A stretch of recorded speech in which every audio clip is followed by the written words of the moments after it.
राष्ट्र रक्षा समं पुण्यं, राष्ट्र रक्षा समं व्रतम्, राष्ट्र रक्षा समं यज्ञो, दृष्टो नैव च। राष्ट्र मंगल कामनाः कुर्वन्ति इयम् अहम् निधि तिवारी सर्वेभ्यः राष्ट्र भावयुतेभ्यः जनेभ्यः नमस्करोमि। श्रोतारः आयान्तु संस्कृत साप्ताहिकेति कार्यक्रमस्यास्य शुभारम्भं मंगलाचरणेन सुभाषित वाक्येन सह कुर्मः, यः अर्थेन सह गायति मम सहयोगी रूपलाल शर्मा। जन्तूनां नरजन्म दुर्लभमतः पुंस्त्वं ततो विप्रता, तस्माद् वैदिक धर्म मार्ग परता विद्वत्त्वमस्मात् परम्। आत्मानात्म विवेचनं स्वानुभवो ब्रह्मात्मना संस्थितिर्, मुक्तिर्नो शतकोटि जन्म सुकृतैः पुण्यैर्विना लभ्यते। अर्थात जीवों को सर्वप्रथम तो नर जन्म ही दुर्लभ है, इससे भी पुरुषत्व और उससे भी ब्राह्मणत्व का मिलना कठिन है। ब्राह्मण होने से भी वैदिक धर्म का अनुगामी होना और उससे भी विद्वता का होना कठिन है। यह सब कुछ होने पर भी आत्मा और अनात्मा का विवेक, सम्यक अनुभव, ब्रह्मात्म भाव से स्थिति और मुक्ति, यह तो करोड़ों जन्मों में किए हुए शुभ कर्मों के परिपाक के बिना प्राप्त हो ही नहीं सकते। शुष्ठोक्तम् भवता। प्रियाः बान्धवाः, आगच्छन्तु साम्प्रतम् अग्रेसरामः प्रसंगानुभागं प्रति। भागोऽयं संगीतस्वरेण सह गायति अस्माकं सहयोगी नरेन्द्र दत्त सेमवालः।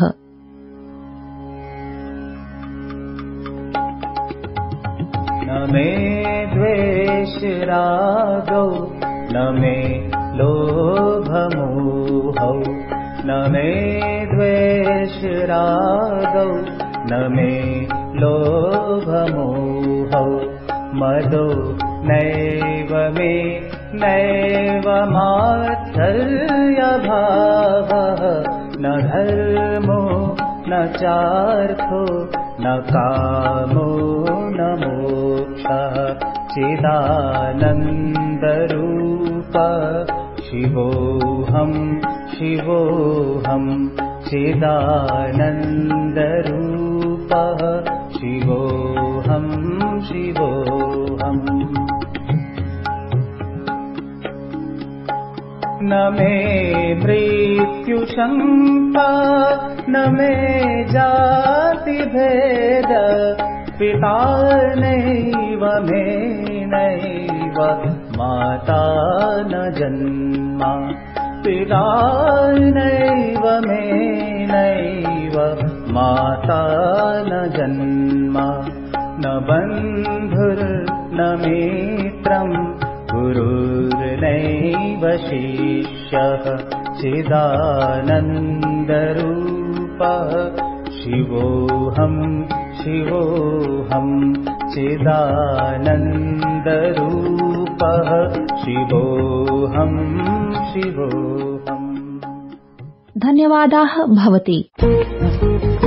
अयि सुरभारती समर्चकाः, अधुना यदा समाजे संक्षेपेण व्याख्यया एव जनानां जीवनं प्रचलति, तदा अस्मिन्नेव कार्यक्रमेऽपि संक्षेपेण जवीयगत्या च साप्ताहिकी वार्ताः पठति अस्माकं सहयोगिनी सुषमा शर्मा। राष्ट्रपति द्रौपदी मुर्मू वर्या 75तमीये गणतन्त्र दिवसस्य पूर्वसन्ध्यायां राष्ट्रं सम्बोधितवती। प्रोक्तवती यत् नवनिर्मित राम मन्दिरं न्यायिक प्रक्रियायां जनानां दृढ विश्वासस्य प्रतीकं वर्तते। प्रधानमन्त्रिणा नरेन्द्र मोदिना फ्रांस देशीय राष्ट्रपतिना इमैनुअल मैक्रों वर्येण समं जयपुरे द्विपक्षीय सम्भाषणं विहितम्। प्रधानमन्त्रिणा नरेन्द्र मोदिना प्रोक्तं यत् कृषकाणां कल्याणमेव प्रशासनस्य सर्वोच्च प्राथमिकता वर्तते। गणतन्त्र दिवसस्य पूर्वसन्ध्यायां 1100तोऽधिक कार्मिकाः वीरता पुरस्कारैः सेवापदकैश्च सम्मानिताः। अशेष देशे 14तमीय राष्ट्रिय मतदातृ दिवसः परिपालितः। अखिल राष्ट्रेण स्वीय 75तमः गणतन्त्र दिवसः आमानितः। फ्रांस देशीय राष्ट्रपतिः इमैनुअल मैक्रों पदयात्रायां मुख्य अतिथिपदम् अलङ्कृतम्। दृश्य श्रव्य माध्यमेन जम्मू स्मार्ट सिटी इत्यस्मै ई-बस सेवा प्रारब्धा।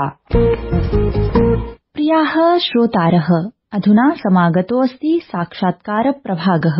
प्रभागेऽस्मिन् जम्मू कश्मीर प्रान्तस्य श्री माता वैष्णो देवी गुरुकुलस्य प्रधानाचार्याः डॉक्टर धनञ्जय मिश्र आचार्यैः सह वार्तालापं करोति अस्माकं सहयोगी पुनीत त्रिपाठी।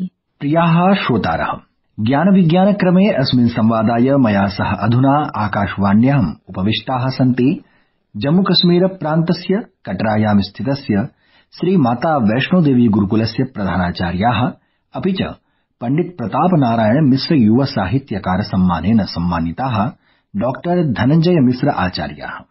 आकाशवाणी पक्षतः भवतां सुस्वागतम् अस्ति अत्र। नमस्काराः महोदय। नमस्कारः महोदय, मम प्रथमः प्रश्नः अयमस्ति यत् जम्मू कश्मीर राज्ये संस्कृत परम्पराणां विकासाय गुरुकुलीय व्यवस्थानां योगदानं भवता कथं दृश्यते? महोदय, जम्मू कश्मीर राज्यं प्राक्तनं संस्कृत वैभवस्य सदनं वर्तते। उच्यते यद् प्राचीनकाले काश्मीरे एव विदुषां वैदुष्य परीक्षणं भवति स्म। तत्रत्याः बिल्हण कल्हणादि बहवो संस्कृत विद्वांसः महाकवयः सम्पूर्णेऽपि जगति सुप्रसिद्धाः आसन्। मध्ये पारतन्त्र्यकाले प्रायः अत्र संस्कृतभाषायाः संस्कृतज्ञानां च दुःस्थितिः जाता, किन्तु साम्प्रतिके काले पुनः संस्कृतस्य स्थितिः सुदृढा जायमाना अस्ति। तत्र आधुनिकानि गुरुकुलानि महत्वपूर्णं योगदानं ददतः सन्ति। तत्र मुख्यं कारणमस्ति गुरुकुलेषु कल्पिता वर्तमान व्यवस्था। एताभिः व्यवस्थाभिः सन्तुष्टाः जनाः संस्कृतं पाठयितुं पुत्रान् गुरुकुलं प्रेषयन्ति। छात्राः आधुनिक विषयैः सह संस्कृतं पठित्वा स्वकीय परम्परां विस्तारयन्तः सन्ति। अत्र विशेषरूपेण उल्लेखनीयः वर्तते श्री माता वैष्णो देवी श्राइन बोर्ड इत्यनया संस्थया सञ्चाल्यमानं श्री माता वैष्णो देवी गुरुकुलम्, यत्र साम्प्रतं प्रायः 200 छात्राः संस्कृतशास्त्राणां परम्परानुसारम् अध्ययनं कुर्वन्तः सन्ति। तथा अत्र सर्वेषां छात्राणां भोजन, आवास, वस्त्र, शिक्षण शुल्कादीनां सर्वमपि निःशुल्कं वर्तते।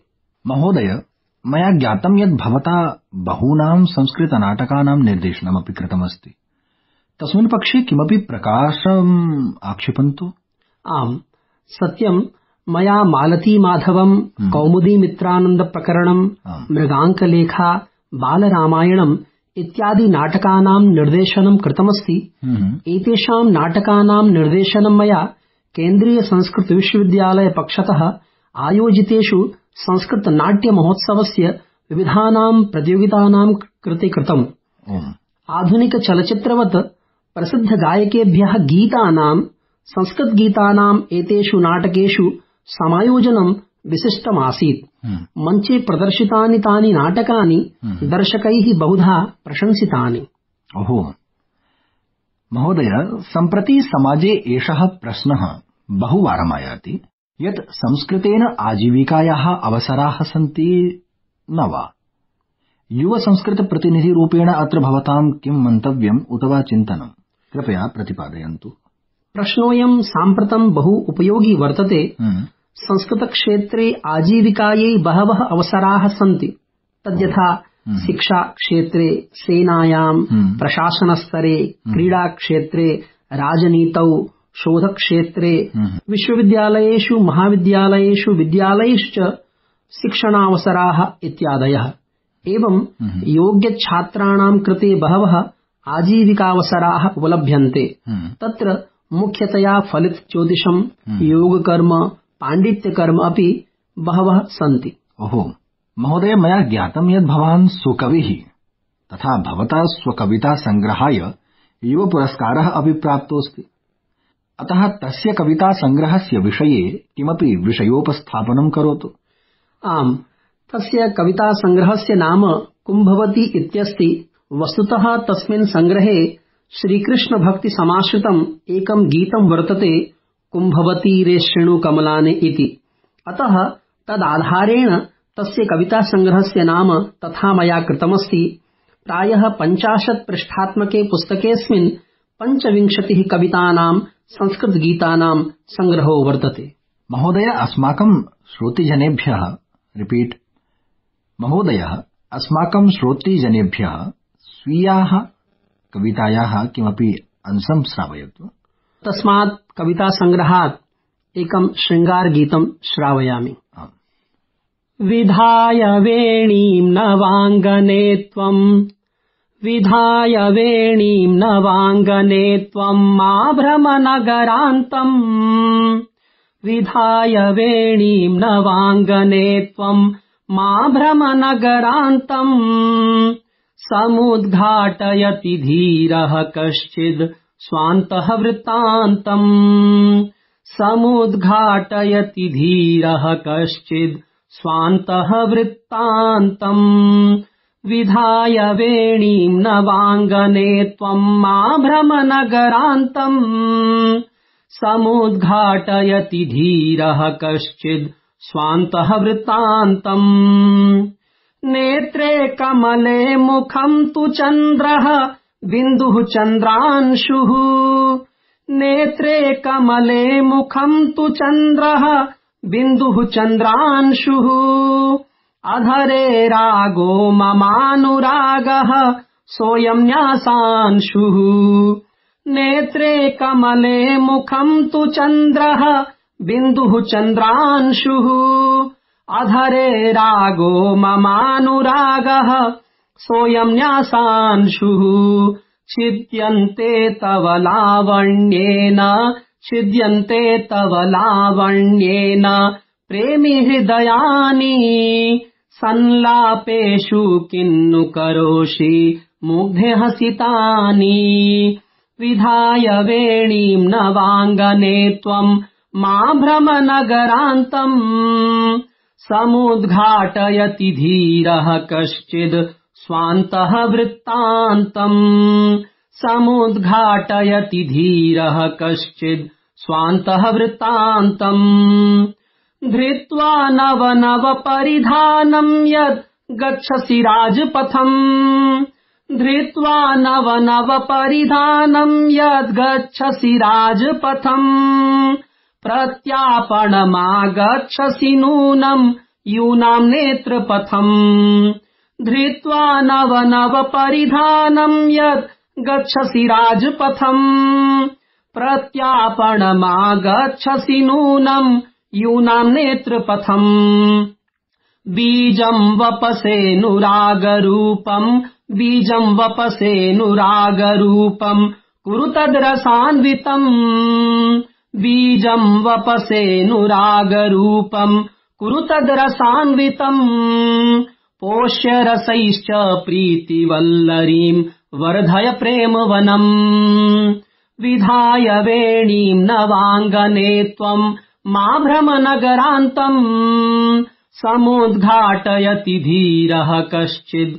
स्वान्तः वृत्तान्तम्, समुद्घाटयति धीरः कश्चिद् स्वान्तः वृत्तान्तम्, स्वानन्दाय भवेत्तव हासः कस्य न रोगाय, स्वानन्दाय भवेत्तव हासः कस्य न रोगाय, रुष्टिः तुष्टिः त्वत्परिपुष्टिर्मत्संवेगाय, स्वानन्दाय भवेत्तव हासः कस्य न रोगाय, रुष्टिः तुष्टिः त्वत्परिपुष्टिः मत्संवेगाय, धृत्वा धृत्वा शाटिकाञ्चलम्, धृत्वा धृत्वा शाटिकाञ्चलम् मावह प्रच्छन्नम्, धृत्वा धृत्वा शाटिकाञ्चलम् मावह प्रच्छन्नम्, गृहीतवसनायैते तन्वी न स्यात् कार्यान्तम्,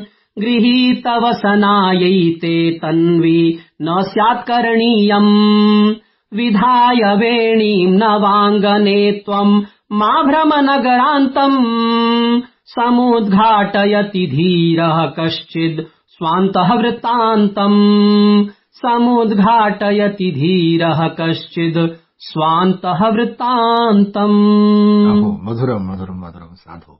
महोदयः, भवता साक्षात्काराय स्वीय बहुमूल्य समयः प्रदत्तः। एतदर्थम् आकाशवाणी पक्षतः अहम् पुनीत त्रिपाठी भवते धन्यता वचांसि समर्पयामि। अहमपि आकाशवाणी दलाय सर्वेभ्यः धन्यवादाः। प्रियाः श्रोतृवृन्दाः, संस्कृत जगति नानाविधाः कार्यक्रमाः, कार्यशालाः, संगोष्ठ्यश्च दिग्गोचरी भवन्ति। दिग्दर्शन प्रभागे कानि कानि कार्याणि विधीयमानानि सन्ति इति प्रतिपादयति अस्माकं सहयोगी पुरुषोत्तम शर्मा। केन्द्रीय संस्कृत विश्वविद्यालयस्य भोपाल परिसरे जनवरी 24 भारत विकास यात्रायां संस्कृतस्य योगदानमिति विषये भाषण प्रतियोगिता आयोजिता। अस्यां स्पर्धायां प्रतिभागिभिः 47-उत्तर-2000 वर्षं यावत् भारतस्य विकास विषये निज विचाराः प्रस्तुताः। अयोध्यायां भगवतः श्रीरामचन्द्रस्य प्राणप्रतिष्ठा समारोहम् अवलम्ब्य जनवरी 22 केन्द्रीय संस्कृत विश्वविद्यालयस्य छात्रैः भगवतः श्रीरामचन्द्रस्य चरितम् आधृत्य नाटकानां मञ्चनं कृतम्। गंगानाथ झा परिसरे च वाल्मीकि रामायणस्य पारायणम् अभवत्। श्री लाल बहादुर शास्त्री राष्ट्रिय संस्कृत विश्वविद्यालये मंगल बुधवासरयोः द्विदिवसीया दिल्ली राज्यस्तरीया शास्त्रीया स्पर्धा समायोजिता, यत्र दिल्लीस्थितानां विश्वविद्यालयानां महाविद्यालयानां च छात्रैः प्रतिभागिता कृता। मे मित्राणि आयान्तु, बालेभ्यः विनिर्मिता सज्जिता च बालवल्लरी इति अनुभागं शृण्वन्तु। प्रभागोऽयं कथयति मम सहयोगिनी साधना शर्मा। बालाः, अद्य अहम् एकां कवितां श्रावयामि। कवितायाः शीर्षकः वर्तते वर्णमाला। पाठशालां गच्छामि, आचार्यान् प्रणमामि, मित्रैः साकं वर्गं गत्वा अक्षरमालां कथयामि, अक्षरमालां कथयामि। कृष्णः कथयति कखगघङ्ग, कृष्णः कथयति कखगघङ्ग, चित्रा वदति च जजय, टोमः ब्रवीति ट ढणा, तारा भणति तथ दधना, पवनः पठति बभम, यास्कः वदति यरलव, शङ्कर आह शशसः। इत्थं वर्णं वदन्तु सर्वे, इत्थं वर्णं वदन्तु सर्वे। वर्णमालां कथयामि, वर्णमालां कथयामि, मित्रैः साकं वर्गं गत्वा आचार्यान् प्रणमामि, अक्षरमालां कथयामि, पाठशालां गच्छामि। प्रियाः श्रोतारः, भवतां समेषां प्रतिपुष्टि प्रक्रिया अस्मभ्यं सर्वदा प्रेरणादायका भवति। एतदर्थं भवन्तः कार्यक्रमसम्बद्धाः स्वीय प्रतिक्रियाः अस्माकं ईमेल सङ्केते प्रेषयन्तु। ईमेल सङ्केतो वर्तते sanskritsaaptahiki@gmail.com इति। साम्प्रतं भित्तौ स्थापिता घटिका सूचयति गमनवेलाम्। आगामि सप्ताहे नवीनम् अङ्कम् आदाय उपस्थिताः भविष्यामः। सम्प्रति अनुज्ञापयन्तु भवन्तः। सर्वेभ्यः सादरम् अभिवादनम्। नमो नमः। जयतु संस्कृतम्, जयतु भारतम्।